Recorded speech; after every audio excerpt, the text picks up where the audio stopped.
Olá pessoal, seja bem-vindo a mais um episódio do Energize, o podcast que discute transição energética, tecnologia e inovação. Lembrando que o Energize é uma iniciativa do Fórum Capixaba de Energias Limpas, patrocinada pelo Centro Capixaba de Desenvolvimento Metal Mecânico, CDMEC, e pela Mútua, a Caixa de Assistência dos colaboradores do CREA. E aí, Carlos, hoje nós temos um convidado ilustre aqui para falar um pouco para a gente sobre o aspecto do meio ambiente associado aos projetos de transição energética, tecnologia e inovação. Pois é, o assunto hoje é bem voltado à transição energética realmente, viu? Porque isso é uma das coisas que está travando o desenvolvimento aqui no Brasil e no mundo. A gente quer entender melhor aí com o nosso convidado de hoje, que é o Albertoni Santana Pereira. Não é isso, Albertoni? Muito obrigado por ter aceitado o nosso convite, viu? Temos muitas perguntas aí para fazer. Mas primeiro eu queria que você começasse falando quem é Albertoni, de onde que você veio, qual a sua formação e como é que você entrou nessa área aí como é que você chegou ao IEMA e trabalhou com transição energética.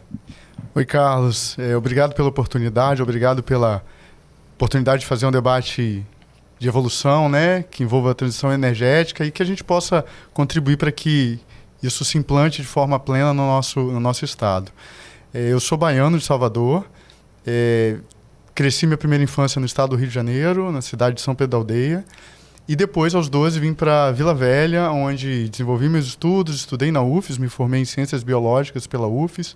Na UFES mesmo, desenvolvi minha dissertação de mestrado no Departamento de Engenharia Ambiental, trabalhando com qualidade ambiental, trabalhando com o desenvolvimento de tecnologias na área ambiental. E tem uma história profissional que envolve tanto dedicação na área produtiva, especialmente na Petrobras, né? E trabalho nas diversas consultorias que o Estado oferece. Vocês devem saber que o Estado é um berço de consultorias ambientais e eu passei pelas maiores consultorias do Estado, contribuindo e atuando não só no Estado do Espírito Santo, mas a nível nacional, no desenvolvimento de diversos projetos importantes e estruturantes.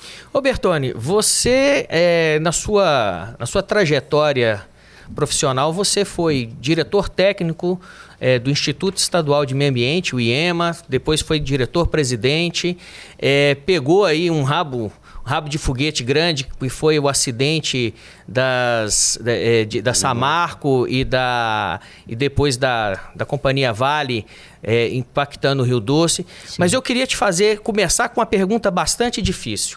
Como é que a gente pode cuidar do meio ambiente deixando de fora a ideologia política? Isso é um desafio grande. Sua pergunta é realmente capciosa. A gente precisa focar no bem maior, no bem comum, que é o meio ambiente. E pensar que ele também pode ser preservado pelo desenvolvimento.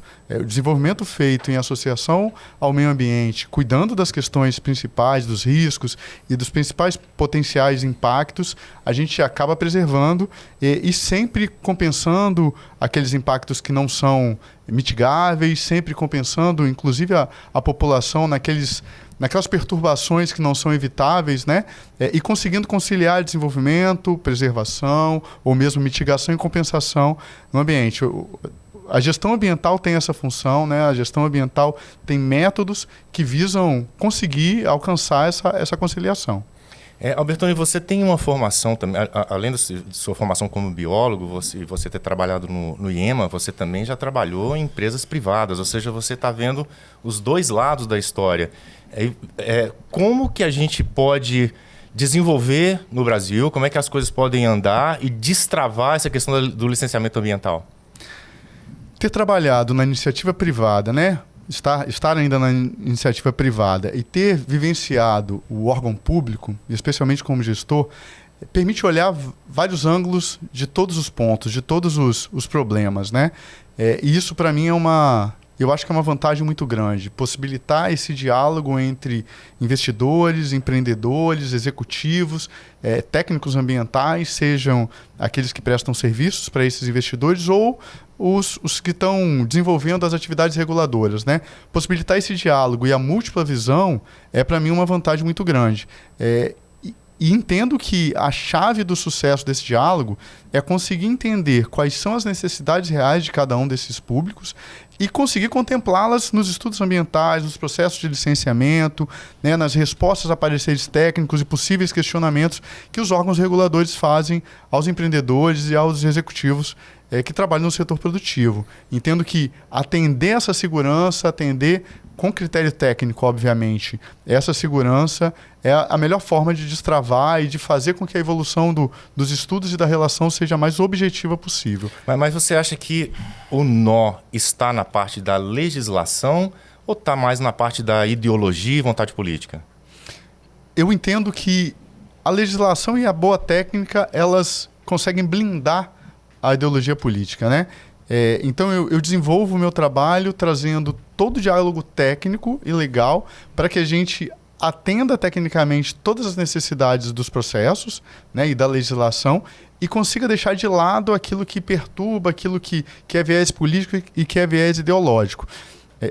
Entendo que a legislação hoje ela dá conta das questões técnicas e das questões objetivas do licenciamento, da gestão ambiental e do desenvolvimento sustentado no Brasil, e que em alguns momentos ou em algumas circunstâncias as ideologias acabam por atrapalhar. Mas entendo que o diálogo, o argumento técnico consegue minimizar isso e trazer resultados positivos, Carlos. Bertoni, poucas pessoas sabem, né? Mas a legislação brasileira, quando no processo de licenciamento ambiental, ela coloca a responsabilidade da liberação de um determinado estudo, de um determinado projeto, nas mãos de um técnico, de tal forma que se a tomada de decisão desse técnico ela for equivocada, ele responde um processo na pessoa física sem qualquer suporte do Estado, né, na sua defesa.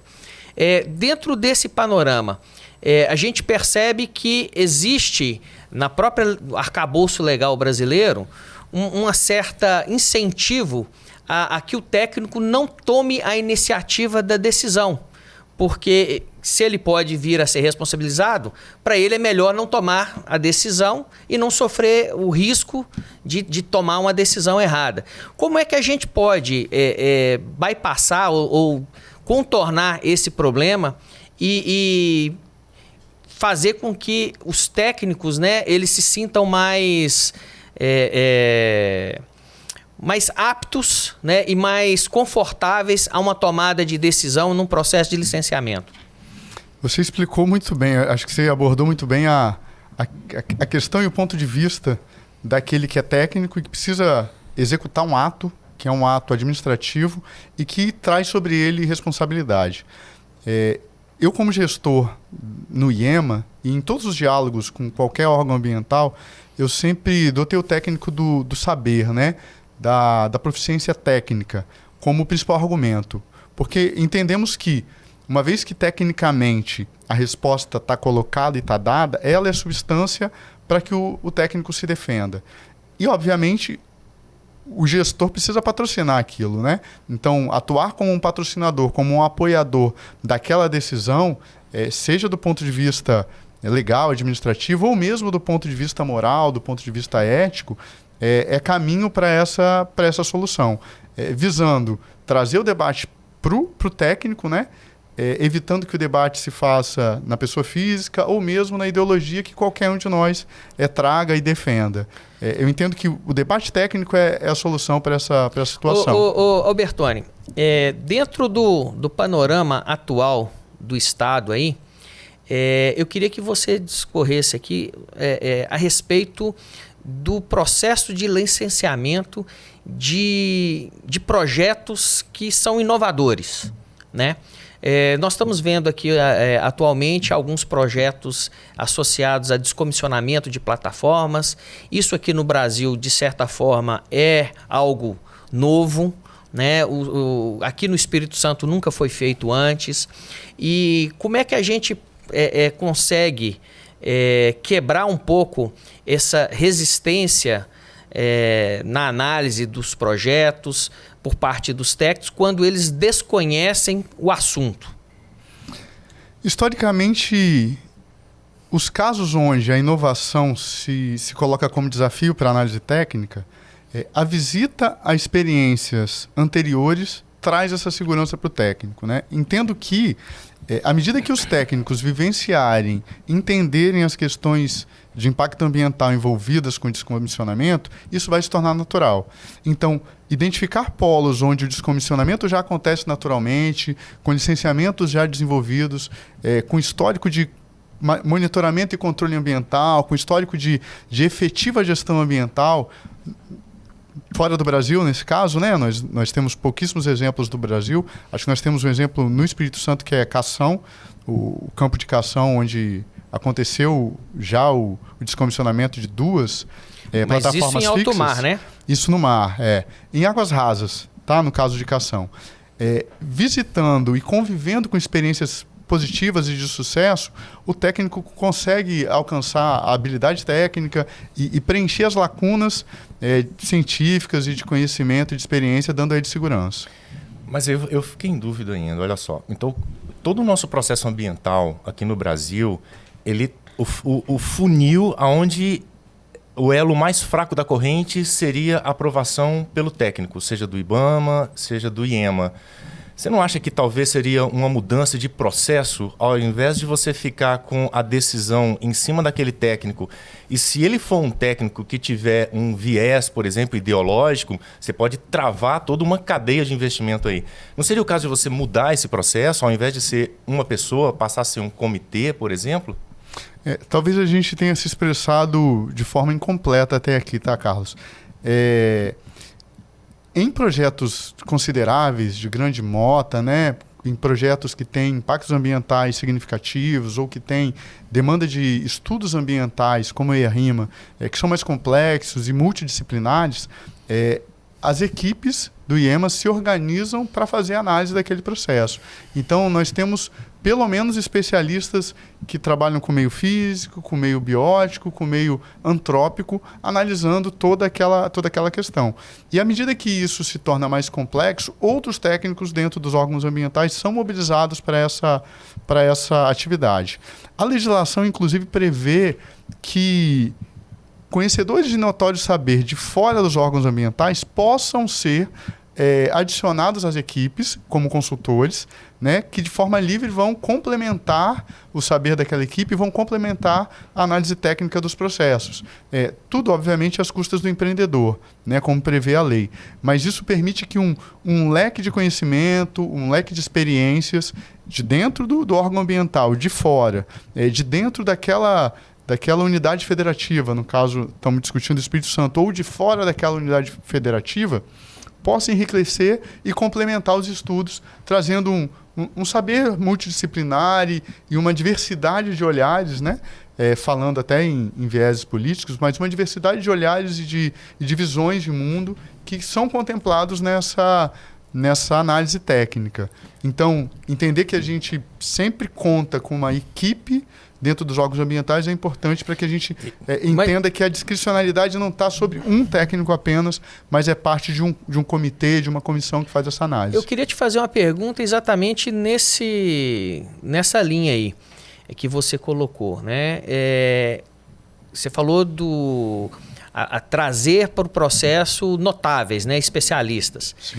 Existe da parte do IEMA alguma iniciativa de aproximação com as universidades, com os grupos de pesquisadores locais e nacionais para suporte às suas atividades e no instante que um empreendedor entra em contato com o IEMA solicitando uma abordagem sobre um determinado projeto, existe um diálogo claro e transparente da parte do IEMA o seguinte: até aqui nós conhecemos e nos sentimos capazes de conversar a respeito. Daqui para frente nós precisamos que você nos traga informações e um suporte. Existe esse diálogo de forma transparente, assim, para chegar para o empreendedor e falar o seguinte: eu nunca ouvi falar de descomissionamento. O que eu conheço é isso, né? A parte de reciclagem, isso é compreensível. Mas eu não conheço o processo de descomissionamento em si, como ele se dá.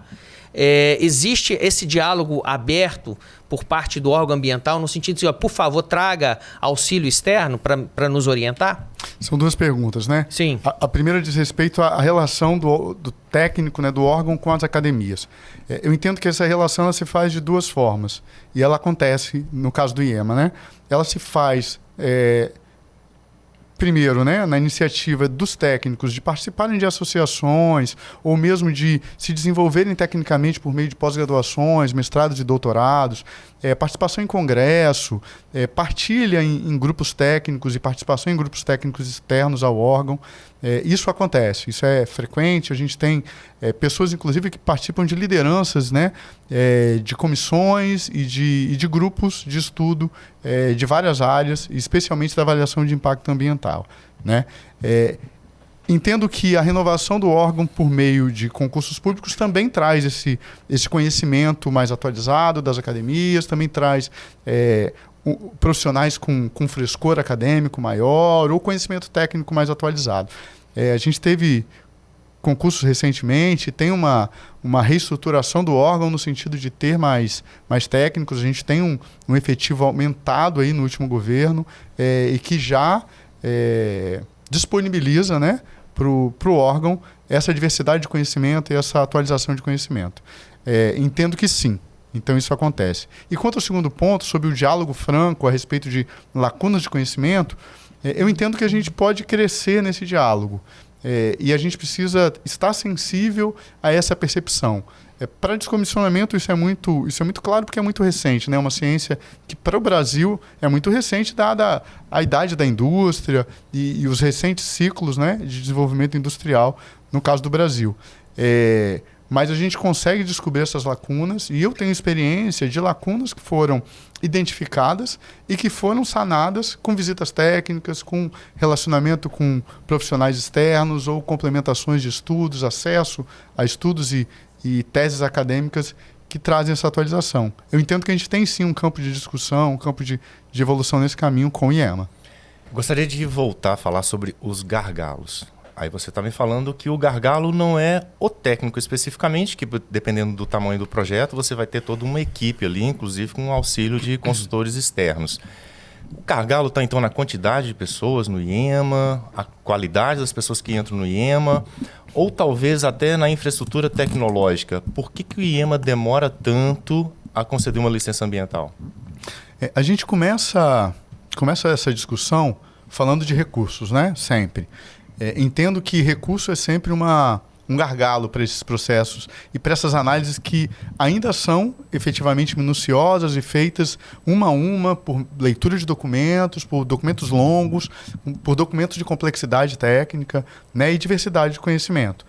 Então, o recurso humano sempre traz essa imagem de gargalo e é efetivamente um gargalo.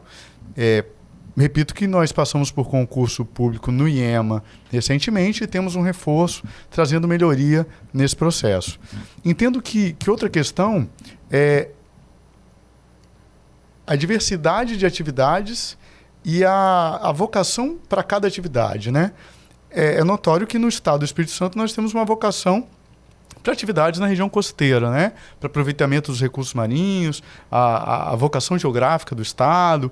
Isso faz com que, por exemplo, para projetos de descomissionamento e portos na costa do Espírito Santo, a gente tem uma demanda muito grande para a equipe que hoje atua nessa área, né? Considerando os portos que já funcionam, os portos que estão em implantação, e a gente tem um vetor de implantação de portos em Aracruz, que é notório, e os portos que se desejam implantar. Todos esses, em todas essas fases, são analisados e acompanhados pela mesma equipe. Então, aí, para mim, se caracteriza um gargalo, uma demanda de estruturação, uma demanda de estudo de eficiência nos processos, né? E, ao mesmo tempo, de estudo de eficiência nos processos que estão fora do órgão, no que tange a qualidade dos estudos, no que tange a objetividade dos estudos apresentados, dos atendimentos. Então, como nós temos diversos atores, diversos fatores que caracterizam a carga para uma equipe, e aí eu exemplifiquei uma equipe, né? Dentro de várias, dentro do órgão ambiental, a gente tem uma complexidade na solução do que nós identificamos externamente como gargalos, né? Do que nós identificamos externamente como dificultores. Embora a gente já identifique, por exemplo, na legislação ambiental, uma boa vontade muito grande de acelerar esse processo por meio da redução do prazo de análise de EIA-RIMA de 12 meses para 10 meses, né?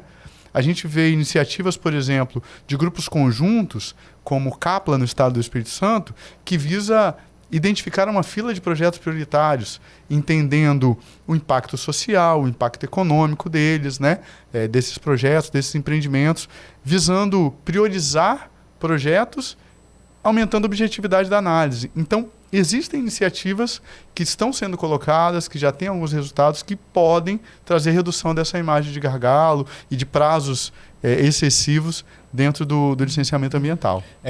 Albertoni, explica para a gente aonde que termina a função do IEMA e começa a do IBAMA. Aonde que está essa fronteira? Que tipo de licença ambiental é concedida pelo IEMA e que tipo de licença ambiental é concedida pelo IBAMA? A legislação brasileira traz os entes como igualmente responsáveis e acaba por considerar porte e abrangência dos impactos como critério de divisão, de resposta a essa pergunta que você me fez, Carlos. Então, quando a gente tem abrangências para além dos estados de impactos ambientais, essas abrangências para além dos impactos, visando possíveis conflitos entre estados, ela é executada pelo IBAMA. Então, como o licenciamento... no caso, a tragédia do Rio Doce, por exemplo. Como a tragédia do Rio Doce, por exemplo. Então, o IBAMA, como órgão maior, né, da União, ele vai analisar os empreendimentos que têm impactos abrangentes para além dos estados. E quando os impactos estão restritos aos estados, os órgãos ambientais estaduais têm autonomia e gestão sobre essa avaliação. E ainda quando, para alguns casos de baixo impacto, a influência fica restrita ao município, o próprio município tem autonomia para fazer esse licenciamento. Ou seja, a questão é apenas geográfica. A questão não é apenas geográfica. Geografia do impacto. Geografia do impacto, mas é geográfica. Esse é o princípio básico, né? E, para além disso, algumas sinalizações relacionadas a porte também indicam que o licenciamento seja federal e não estadual, né? Então, terminais portuários que têm um transporte de carga acima de 150 milhões de toneladas ano. Esse licenciamento é federal, não é estadual.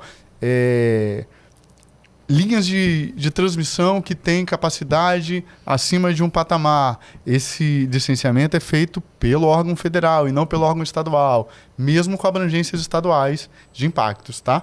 Então, é um conjunto de fatores que visa tomar essa decisão e reconhecer a competência do órgão ambiental para fazer o licenciamento. Albertoni, uma pergunta difícil para você aí. Dentro de tudo isso que nós conversamos até agora, qual que é o limite aonde o meio ambiente se adequa às necessidades do homem e o homem se adequa às necessidades do ambiente? Essa pergunta ela se torna difícil porque a análise é caso a caso, né? E ainda considera a abrangência de onde cada atividade está sendo implantada, o projeto a se implantar.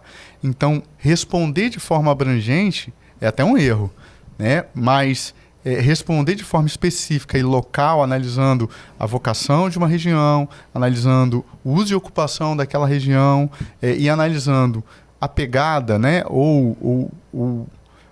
Assim, acho que pegada é talvez a melhor expressão, né? Mas a marca de uma certa atividade, de um empreendimento em um certo local permite-nos fazer essa análise. Mas eu ousaria dizer que a gente já passou da época onde a análise era unidirecional, onde só se analisava o benefício sem privilegiar tanto o impacto, sem privilegiar tanto qualquer tipo de risco a dano ambiental. E hoje, dada a evolução das coisas, a evolução tecnológica, a evolução na aplicação de soluções que a gente tem, a gente consegue analisar de forma mais racional, de forma mais objetiva e técnica, e consegue desenvolver tecnologia de forma a resolver os principais problemas e resolver os principais impactos, trazendo a conciliação. Eu entendo que o desenvolvimento tecnológico tem contribuído muito para compatibilizar o desenvolvimento sem um dano efetivo, sem um dano de maior risco, sem, né, um impacto ambiental que não seja aceitável. Se você hoje voltasse a ser diretor-presidente do IEMA, o que você gostaria de fazer? Nossa, essa pergunta é bem pessoal, né? Sim. Eu entendo que o órgão ambiental carece um pouco de escuta. Embora a gente entenda que existem ambientes de debate, ambientes de diálogo, mas ele carece de ser um pouco escutado. Essas questões que a gente conversou aqui sobre o risco do técnico, né? Sobre a responsabilidade pessoal diante de um ato que é público, porque uma licença é um ato público, é um ato que o Estado emite, mas que está calcado, que está alicerçado numa responsabilidade que é pessoal, né? Isso traz uma pressão e traz uma necessidade de escuta maior.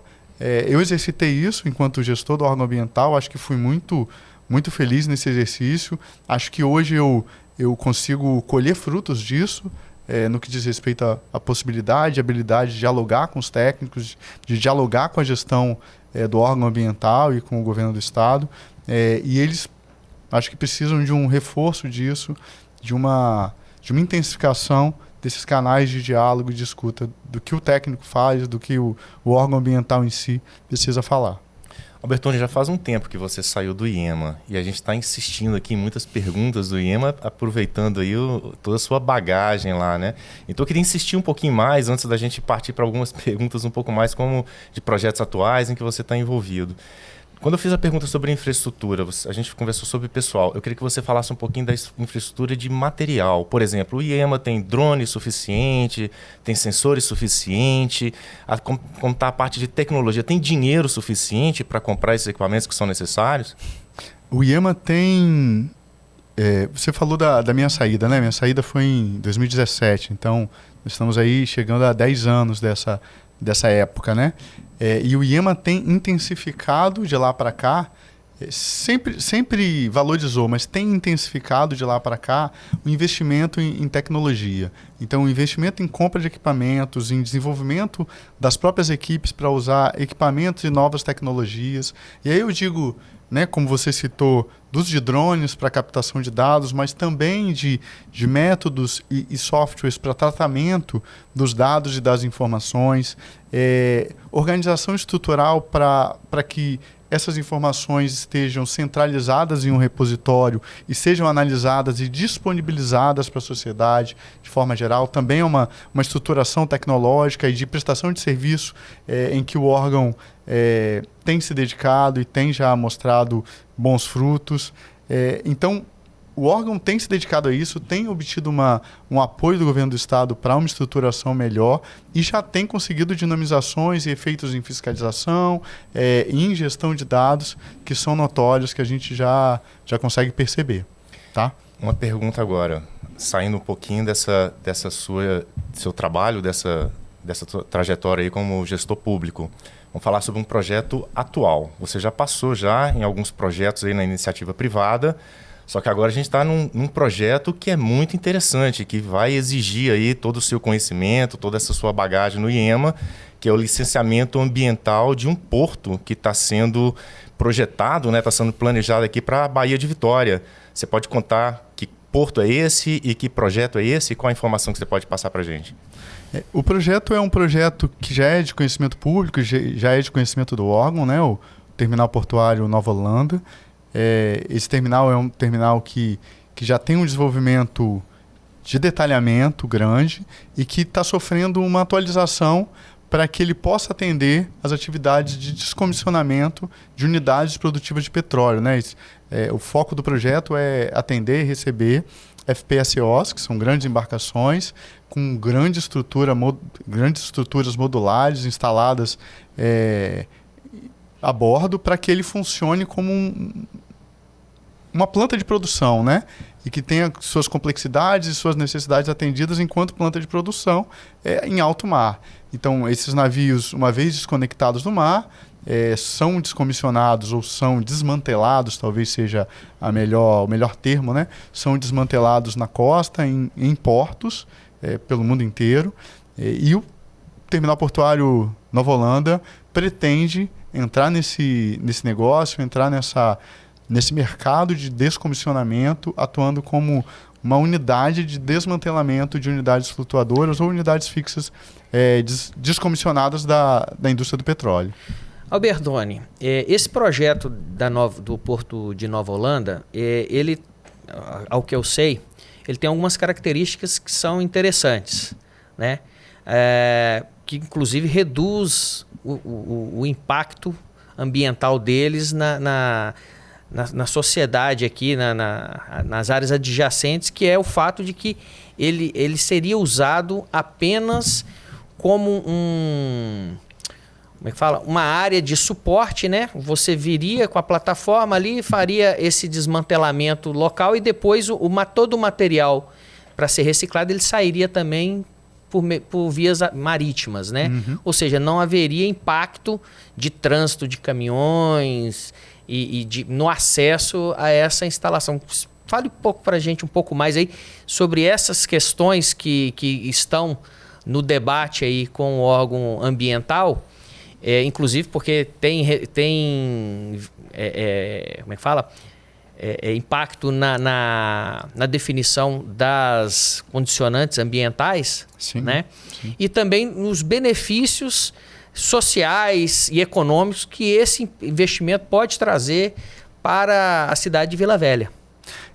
Eu entendo que a própria localização do porto traz muitas vantagens. Primeiro que ele está de frente para a Baía de Vitória e ao fundo dessa estrutura a gente tem um morro que protege ainda, que divide a área com a comunidade. Então, em termos de ruídos e emissões, ou mesmo de fotopoluição e outras questões que geralmente incomodam a população, essa localização é privilegiada, ela por natureza já protege as comunidades dessa possibilidade de impactos, né?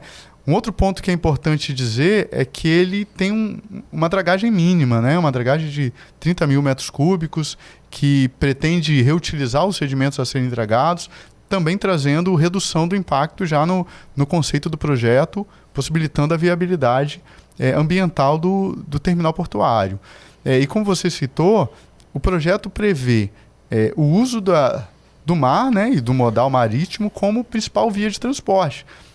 As plataformas chegam pela Baía de Vitória e atracam no cais, são ali desmanteladas até a sua fase final, e a sucata resultante da triagem e do desmantelo da unidade são, por pretensão do projeto, escoadas via mar, né? Trazendo então uma preservação daquelas comunidades que estão ali no fundo da região portuária, no município de Vila Velha, no bairro da Glória, preservando elas de grande trânsito, demandando apenas trânsito de vans, pequenos caminhões ou carros. Transporte dos próprios trabalhadores, né? Dos próprios trabalhadores ou de alguns insumos que fazem parte da operação do terminal portuário, né? E isso, na nossa visão, traz um benefício para a sustentabilidade do projeto. E eu queria acrescentar outra coisa. No momento onde a gente fala sobre economia circular, no momento onde a gente discute sobre mineração urbana, né, a busca de elementos e componentes que estão fazendo parte dos resíduos urbanos e da vida da cidade, que precisam recircular e que precisam realimentar a indústria, a gente está falando de uma indústria, de uma atividade que é de desmantelamento, segregação e valorização de resíduo, né? Então, nesse ambiente onde a gente discute valorizar resíduo, essa atividade é uma atividade que enriquece muito essa discussão, que traz para o Estado essa discussão na prática, né? E traz os benefícios dessa prática para a indústria de forma geral. E o benefício econômico? Eu não saberia de cabeça te dizer em números, mas a gente tem por meio, principalmente do recolhimento de ISS na prestação de serviço, uma arrecadação que é impactante, né? Que é valorosa para para o município de Vila Velha e deve ser vista como um incentivo grande. Mas num salários também, qualificação da mão de obra, isso também não tem, o Porto não traz isso? Certamente traz. É importante dizer que o projeto do Porto é um projeto de um porto que tem uma excelência de mercados internacionais atuando dentro do estado do Espírito Santo. Então, trazer para o Espírito Santo essa excelência de atividade demanda também capacitação de pessoal, demanda também o uso de mão de obra, que deve circular em torno de 270 funcionários na operação, né, envolvidos diretamente com o desmantelamento, mas que também exige uma mão de obra qualificada e que reconhece essa mão de obra qualificada com salários dignos da atividade que vão realizar. Nós tivemos um evento recente, a fim disso, o DECOM ES, que eu estava presente e você também estava, e que nós tivemos até a presença de doutores no assunto, doutores lá da UFES e de outras faculdades e tal. Inclusive entrevistamos o professor Newton aqui, Exatamente. Né? Então, uma das coisas que foi se falado é o seguinte, eu lembro claramente, a gente estava na apresentação lá, que sobre para onde que o Espírito Santo pode expandir os seus portos. E aí a palavra foi que aqui na Grande Vitória, nessa Baía de Vitória, a gente já estaria totalmente congestionado, né? Aí, na hora lá, a gente até retrucou em relação a essa possibilidade de fazer não um, mas 2 portos dentro da Baía de Vitória. Aí eu quero estender minha pergunta para todo o litoral e a própria Baía de Vitória. O que dá para fazer? Você não falou exatamente aonde que é esse Porto Nova Holanda, se a gente puder ver a Baía de Vitória, em que lugar que ele fica, e se é só esse porto, ou se tem mais outros portos dentro da Baía de Vitória, e mais, para onde que você acha que vai ser a nossa fronteira, a nova próxima expansão de fronteira aqui na nossa costa capixaba, para onde vão ser construídos os próximos portos? A Baía de Vitória é claramente já ocupada e historicamente muito ativa, né, na atividade portuária. E tanto o Porto de Nova Holanda, que está ali na Ponta do Soares, Ponta do Soares é caracterizada por um morro, que é o Morro do Soares, próximo ao Morro do Jaburuna. Do lado da EAMES, não é isso? Ao lado da EAMES, exatamente. Para quem entra na Baía de Vitória, né, após a EAMES, do lado esquerdo, ou do lado sul da Baía, na margem sul da Baía de Vitória. E logo na sequência, estendendo-se até, pretendidamente, né, o Morro da Penitenciária, tem outro projeto que também é de conhecimento, projeto antigo de Nizibra, né, que forma uma área quase que contígua. Landsea. Na Prainha da Glória. Na Prainha da Glória. Que formam uma área que é vocacionada à atividade portuária, utilizada por atividades de embarque e desembarque, até descomissionamento de navios ali, historicamente. Então, que já tem uma vocação e que tem esses 2 portos pretendidos ali para a área. Dentro da Baía de Vitória. Dentro da Baía de Vitória, claramente. Eu ouvi dizer que, inclusive, os projetos eles teriam uma complementaridade muito interessante, né? Porque me parece que o Porto da Nova Holanda, pelo fato dele ser um dos poucos portos sobre a rocha no mundo, ele teria condições de executar alguns testes, né, de descomissionamento que não são possíveis fazer em terra firme, né, em portos normais. E o outro da Landsea, ele teria uma outra característica também que seria complementar a esse, ou seja, os 2 portos operando em conjunto, eles trariam um ganho competitivo maior para o Estado do Espírito Santo. A localização e a quase contiguidade desses 2 projetos, Nova Holanda e Landsea, trazem a possibilidade de ter até 4 unidades em descomissionamento simultaneamente, né? De ter 2 berços em Nova Holanda e 2 berços em Landsea. O que traz um potencial e uma competitividade enorme para o Estado do Espírito Santo entrando nesse mercado de descomissionamento. Realmente é um cais linear assim, promissor, né? Que salta aos olhos quando a gente fala de estrutura portuária, especialmente no Espírito emprego, Santo. Né? Falando de emprego, falando de atividade contínua, de arrecadação, né? Desenvolvimento de mão de obra. E nós também não estamos falando ainda, que eu queria, a minha próxima pergunta para você, é porque nós estamos falando de descomissionamento do porto. Sim. Mas eu queria que você detalhasse um pouco mais para a gente o que se extrai de material do descomissionamento dessas plataformas, né? E como é que isso pode favorecer um ambiente de uma indústria de reciclagem de material aqui no estado. Uhum. A riqueza de materiais dentro de uma plataforma de petróleo é muito grande, né? Desde ligas metálicas de aço inox, né? Ligas metálicas que são da parte do casco, que não são tão nobres, outros materiais de revestimentos, equipamentos que estão dentro de uma unidade de produção. A gente tem que lembrar que uma unidade de produção é uma cidade flutuante, né? Ela precisa ter autonomia para atendimento médico, ela precisa ter autonomia para funcionamento da planta de produção de petróleo ou de gás, né? E de primeiros tratamentos nessa produção. Então, todos os equipamentos, a quantidade de bombas dentro de uma unidade de produção é muito grande, né? Bombas elétricas, motores elétricos, equipamentos de forma geral, porque funciona uma cozinha, funciona um refeitório. Então, todos esses equipamentos, todas essas ligas, madeira, revestimentos, tudo isso são materiais a serem reciclados. Tem metais raros também, né? Ouro, eu ouvi dizer que você conseguiria tirar quase 20 quilos de ouro numa plataforma. É verdade. Existem equipamentos de alto desempenho que usam ligas muito ricas, né? E que usam metais muito nobres como o ouro. É possível retirar dessa segregação também quantidades significativas de metais nobres como o ouro. Você tem razão. Ô Albertoni, você é diretor da Nova Holanda, que é esse porto que está sendo construído, né, que vai iniciar assim que o IEMA liberar, né, vai dar o pontapé inicial, que é esse porto ali ao lado da EAMES, dentro da Baía de Vitória. Perfeito. Mas voltando à minha pergunta, em relação à costa do Espírito Santo, aí você falou sobre um outro possível porto, né, que é o da Landsea, que tem outros entraves aí, mas e em relação ao Espírito Santo, o que você acha que é nossa próxima fronteira, onde que já tem portos que já são... já é possível fazer descomissionamento hoje ou não? O que você vê no curto prazo e no longo prazo? Hoje, respondendo pelo final, hoje nós não temos berços livres para fazer descomissionamento viáveis dentro do estado, né? Para entrar nessa indústria, né, nessa atividade, a gente precisa efetivamente desenvolver novos cases, novos berços para fazer essa atividade. E a gente vê o desenvolvimento portuário no estado atravessando duas grandes fronteiras, que são Aracruz e Presidente Kennedy, né? Ali estão os principais projetos de desenvolvimento portuário do estado do Espírito Santo. Aracruz tem crescido muito nessa iniciativa e tem se desenvolvido bastante.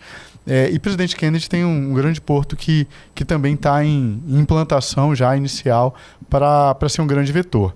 E a gente tem, quando precisa responder essa pergunta, a gente precisa olhar das vocações, né? Identificar as vocações dentro do litoral do Espírito Santo e ainda analisar quais áreas que já têm as facilidades implantadas para que o desenvolvimento se estabeleça. Então, eu entendo que a Baía de Vitória, com essas duas possibilidades, ainda uma oportunidade de crescimento das atividades portuárias. Entendo que Aracruz tem se desenvolvido e continua sendo um vetor de desenvolvimento de atividades portuárias e com possibilidades de duplicações e ampliações de estruturas, né? E Presidente Kennedy também. A gente teria outros lugares no estado do Espírito Santo que já tiveram estudos desenvolvidos para a implantação de terminais portuários. Em São Mateus também, né? São Mateus já foi objeto de estudo, Linhares já foi objeto de estudo. O desafio dessa região é o transporte de sedimento. A carga de transporte de sedimento demandaria grandes dragagens para a implantação e dragagens de manutenção constantes e muito volumosas, né? Que acabam por deteriorar a viabilidade ambiental e financeira desses projetos. E o sul do estado também já teve projetos que foram propostos e que avançaram até em licenças, que diziam respeito à atividade de apoio à atividade offshore. Que entendo que hoje não é uma atividade tão aquecida, que não está tão demandada mais para desenvolvimento de áreas como antigamente, né? Já faz um tempo que a gente sempre escuta que a era do petróleo está acabando, né? Que já tem mais um pouquinho de tempo, mas que vai chegar uma hora que a era do petróleo já não vai mais fazer sentido, que por isso que a gente tem que migrar para as energias sustentáveis, alternativas. Mas aí a gente está vendo agora que, ao contrário dessa previsão, na verdade a gente está tendo um boom de petróleo aqui no Espírito Santo, com novos campos, etc. E ao mesmo tempo que se abre aqui para o Espírito Santo essa oportunidade, que é o descomissionamento das plataformas que já estão instaladas há décadas, né? Que o Espírito Santo não tem participado desse mercado e que agora vai entrar mais fortemente. O que é a fronteira de portos, a fronteira naval aqui do Espírito Santo? O que você acha que é a nossa tendência, a nossa vocação, até pensando no fim da era do petróleo daqui a algumas décadas? Eu entendo que uma das fronteiras continua sendo, né, a prestação de serviço a essa atividade. Embora a sua longevidade dependa de ciclos tecnológicos, né? Isso é natural da indústria do petróleo. Ciclos tecnológicos trazem novidades sobre ativação de reservatórios, sobre aumento do aproveitamento, outras técnicas de perfuração que aproveitam melhor os reservatórios, ou novas descobertas, né? Ou, enfim, novas tecnologias de produção. Isso é uma fronteira que realmente acontece e que depende do desenvolvimento tecnológico. Então, apoiar isso continua sendo um viés de desenvolvimento grande. E o fornecimento de equipamentos, né? Acho que falamos aqui da estrutura de Nova Holanda, que tem como natureza ser um porto de pedra, que permite testes de equipamentos, que permite testes de colunas de perfuração, que são ainda atividades de apoio e que vão ser desempenhadas por muito tempo apoiando a indústria do petróleo. E do ponto de vista portuário, entendo que o Estado se consolidou como um hub logístico, né? Tem se consolidado como um ponto estratégico para chegada e saída de mercadorias, de bens acabados, e que isso precisa ser suportado, sim, por cages, por atividade de transporte marítimo, que é a atividade que, no final das contas, menos impacta, que maior volume traz para o transporte, que maior segurança traz para o transporte e que beneficia toda essa cadeia logística que o Brasil tem se empenhado em desenvolver. Outra coisa curiosa também é que a análise do IBAMA, às vezes, você decide, do IBAMA, do IEM, etc., você decide deixar uma plataforma de petróleo aonde ela está, ao invés de descomissioná-la. Queria que você falasse um pouquinho sobre isso. Até que ponto que vale a pena você descomissionar uma plataforma de petróleo? Ou abandoná-la, né, no local. Esse estudo precisa ser respondido pelos estudos ambientais, né? Eu tenho uma experiência de ter estudado descomissionamento na Bacia de Campos, nos campos de Voador e Roncador, né? Onde nós tomamos uma decisão que era ambiental, de abandonar algumas linhas flexíveis, algumas linhas umbilicais, alguns equipamentos. Pelo licenciamento ambiental essa decisão foi tomada, porque o dano de retirá-los era maior a espécies muito raras e sensíveis, né? Aquela região é uma região de águas profundas, caracterizada por uma diversidade grande de corais de água profunda. Então, foi feito todo um estudo para identificar esses corais, identificar o nível de incrustação desses corais nas estruturas e de preservar esses corais por meio do abandono de estruturas que estavam incrustadas e que mereciam ficar ao invés de serem retiradas.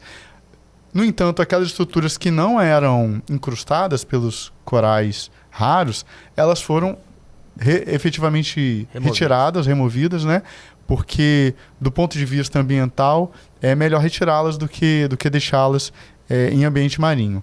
Lembrando que as estruturas de incrustação, elas podem tanto ser alvo de incrustação de espécies raras, de espécies de interesse, né, de manutenção, quanto de incrustação de espécies que não são desejadas, como espécies invasoras ou espécies extremamente predadoras sobre outras, né, de ocupação muito agressiva.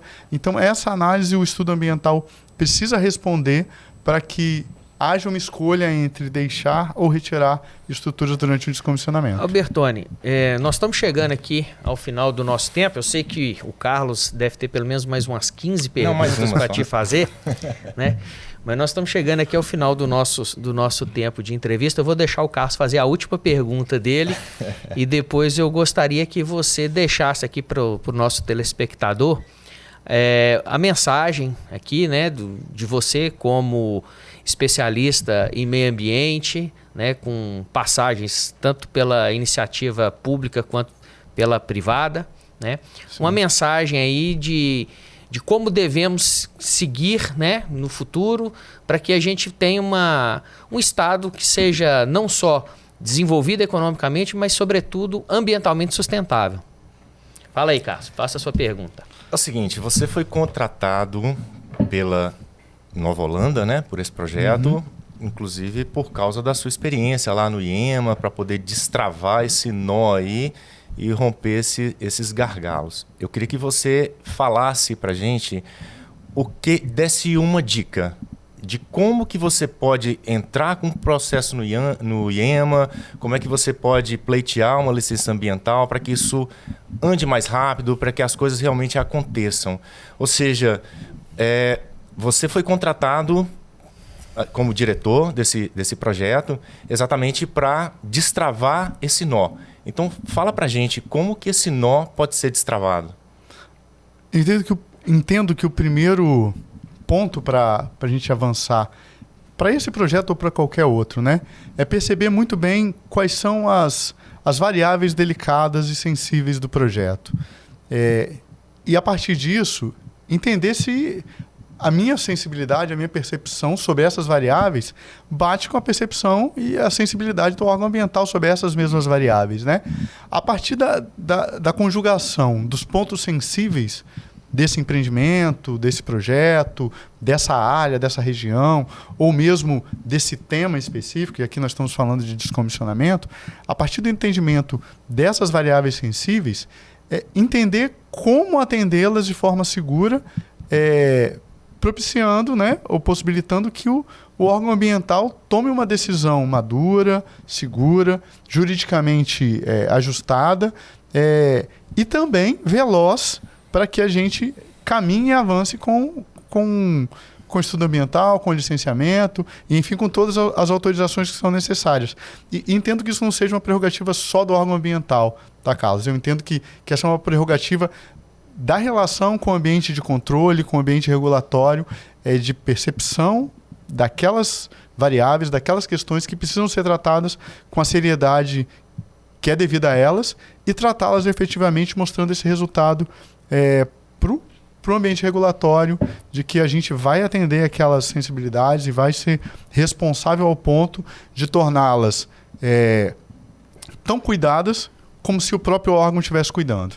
E eu acho que essa é a percepção que a gente precisa construir entre as partes. Se eu sou o cuidador, eu vou cuidar como se você estivesse cuidando efetivamente. E dar os elementos para que ele conclua que esse cuidado vai ser feito, que esse cuidado vai ser dado. Porque, ao fim e ao cabo, é isso que se dá dentro do licenciamento ambiental. Uma atribuição que é do Estado, de preservar um bem, é delegada a um ente privado para que ele preserve durante as suas atividades, durante a sua exploração. E que, ao final, ele entregue, de novo, esse bem num estado de conservação igual ou melhor do que aquele inicial.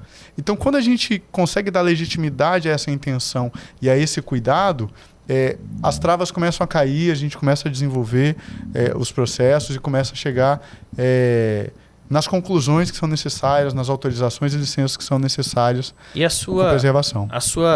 O seu recado final aí para o nosso telespectador. Primeiro, eu queria agradecer a oportunidade, agradecer a qualidade do debate, né? É importante a gente construir espaços com debates tão claros e transparentes como esses, né? Diante do setor produtivo e diante de um especialista que entende o setor regulatório. É muito gratificante desenvolver um debate desse nível. E o recado que eu deixo para o público de vocês é de visão de uma disponibilidade grande do sistema regulatório ambiental para que o desenvolvimento seja feito, mas também de identificação de uma responsabilidade muito grande desse sistema regulatório sobre um bem que é difuso, que é o bem ambiental, né? Então, se a gente conseguir por diálogo encontrar os interesses de investimento e os interesses de preservação, a gente caminha em conjunto, a gente consegue caminhar como parceiros em prol de um desenvolvimento sustentado que eu entendo que é o objetivo de todo mundo, do setor de investimento, do setor produtivo e ainda do setor regulatório também da área ambiental. Albertoni, muito obrigado pela sua presença, adorei a entrevista, foi bem esclarecedora. Bom. Ok, muito obrigado. E boa sorte lá no Nova Holanda, viu? Tomara que essas licenças ambientais saiam logo, que esse projeto saia do papel.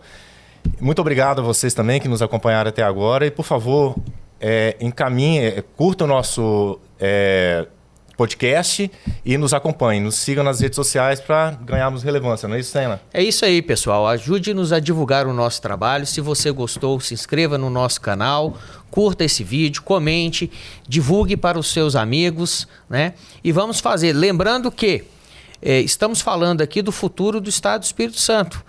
O Porto Nova Holanda, bem como os outros projetos de plataformas de descomissionamento, né, de terminais de descomissionamento de plataformas marítimas, é um novo setor econômico que se pretende instalar no Espírito Santo, gerando emprego, gerando riqueza e gerando impostos para o Estado, né? Então vamos apoiar essa iniciativa aí e desejar boa sorte para o Porto Nova Holanda e para o Albertoni. Muito obrigado e até o próximo episódio.